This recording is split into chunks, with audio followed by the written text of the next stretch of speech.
Well, speaking of starting them young, we have seen so many small but mighty protesters filling our streets during the protest. Deshaun Brown sat down with a 12-year-old activist and a 77-year-old man who was arrested for sitting at a whites-only lunch counter in 1961. They talked about the challenges that still exist decades later and the remedy to create true change. This is a look at the world today through the lens of a pivotal figure in the civil rights movement and a 12-year-old boy.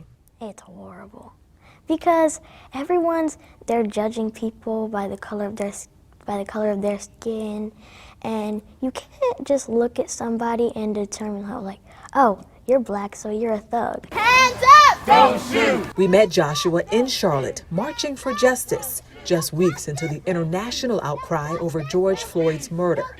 His young voice was among the loudest there and more passionate. It wasn't something that, like, I just wanted to do. I feel like I had to do it. Because, I've always read books about civil rights movement. I've always read books about how we've had to fight for where we are now. And I've always read stuff about that, but I've never actually done anything about it. For this conversation, the 12-year-old was seated across from Willie McLeod of the Friendship 9.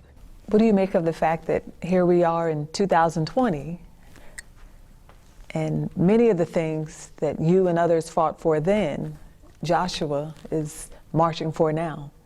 That is really makes me feel that we haven't accomplished anything all these 70 years. On January 31st, 1961, McLeod and 9 others refused to leave their seats at a Rock Hill lunch counter, an all-white lunch counter. When police arrested them, 9 of the 10 refused bail, instead choosing to make a statement with their protest, serving 30 days in jail. Equality is what we were fighting for, but we settled for integration. See, we were given integration, and that pacified us. Integration means to mingle.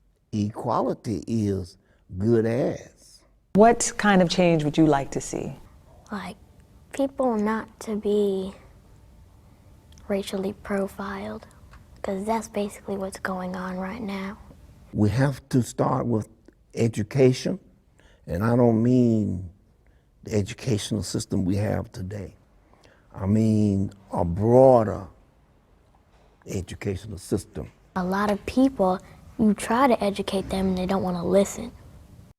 So the remedy to that is you got to start with the little ones. Let it grow up in the little ones, like you.